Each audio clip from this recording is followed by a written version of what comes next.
Throughout history, mankind has devised countless methods of exacting justice, yet in the haunting annals of execution methods, the Scottish Maiden holds a particularly chilling spot. This apparatus, though lesser known than its infamous French counterpart, the guillotine, has a rich and dark history intertwined with Scotland's past. The Maiden, with its foreboding blade and oak frame, has a narrative steeped in political intrigue, justice, and for some, merciless retribution. But how did Scotland come to embrace such a device? And was it truly the most brutal of its time? Let's delve deep into this tale, and if you enjoy unraveling history's mysteries, stay tuned.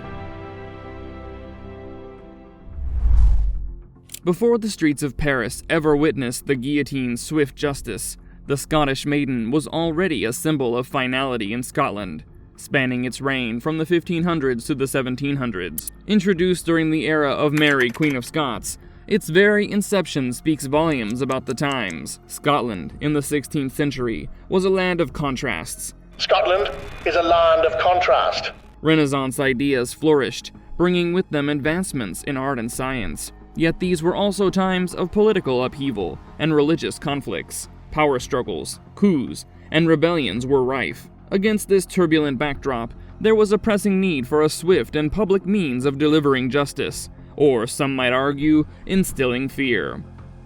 The Maiden, designed and constructed in Edinburgh, combined with the rustic durability of oak with the cold lethality of its iron blade. Its weighted design was not just for efficiency, but for ensuring death with a single drop. Though the concept of mechanical beheading wasn't novel, England's Halifax Givet stands as an example. The Maiden held its own unique place in history.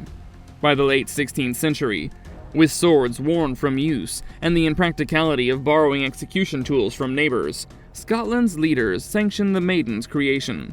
Its silent, looming presence soon became a symbol of ultimate authority and a grim reminder of the Scottish crown's power. Throughout its reign as Scotland's primary execution tool, the Scottish Maiden's blade bore witness to the tragic end of many lives, some of whom left indelible marks on the pages of history due to their rank, influence, or the circumstances surrounding their sentencing. These executions weren't merely events, but powerful political and social statements that reverberated throughout the kingdom. Regent James Douglas, the 4th Earl of Morton, arguably the most notorious figure to meet his end by the Maiden, James Douglas was once among the most powerful men in Scotland. As regent, he wielded significant political power, but power in such turbulent times often proved double-edged.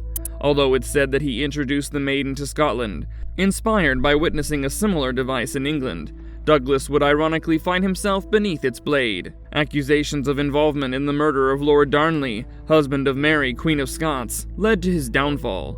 His execution was more than a simple beheading. It signaled a shift in political alliances and showcased the unpredictable nature of political life in 16th century Scotland.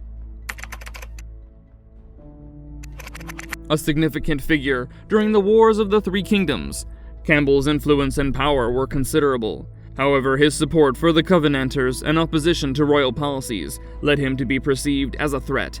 He was captured, tried, and sentenced to die. The Maiden's blade sealed his fate in 1661. His death was a blow to the Covenanter movement and underscored the monarchy's resolve to suppress dissent. Archibald Campbell, the 9th Earl of Argyll.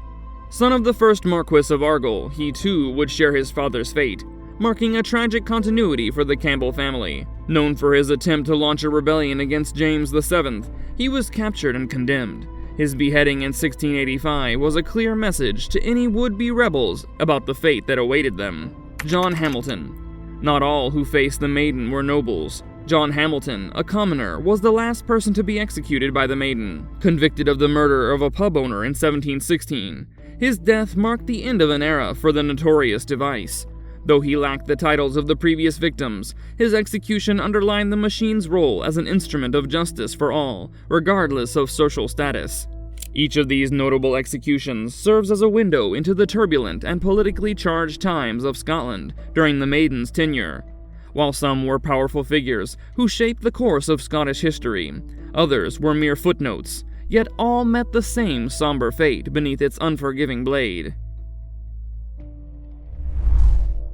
The Scottish Maiden's design might appear rudimentary by today's technological standards, but it was a marvel of its time in terms of the sheer efficiency and precision it offered. An embodiment of grim ingenuity, the Maiden was meticulously crafted to fulfill its morbid purpose. Let's delve into the mechanics and operation of this notorious device. Standing tall and imposing, the Maiden's wooden frame, often made of robust oak, not only provided stability, but also ensured that the blade descended in a controlled, straight line. This framework housed all the components and was designed to be durable, ensuring consistent performance with each execution. Crafted from iron and sharpened to a razor's edge, the blade was the heart of the device. Unlike traditional execution axes that depended on the strength and skill of the executioner, the Maiden's blade relied on gravity. The addition of lead weights ensured that it had sufficient momentum to sever the neck in a single, swift descent. Positioned towards the bottom of the frame, the crossbar served a dual purpose. It acted as a restraint, keeping the condemned in the correct position, and also served as a point of reference to ensure the blade struck accurately. On either side of the frame were grooves, carved meticulously to guide the blade in its descent. These ensured the blade did not waver or tilt, thus making the execution process more efficient and minimizing the chances of a botched execution. The simple yet effective mechanism held the blade aloft and ready. The executioner, with the removal of a peg attached to a cord, would release the blade. As soon as the peg was removed, gravity would pull the weighted blade downwards with lethal force.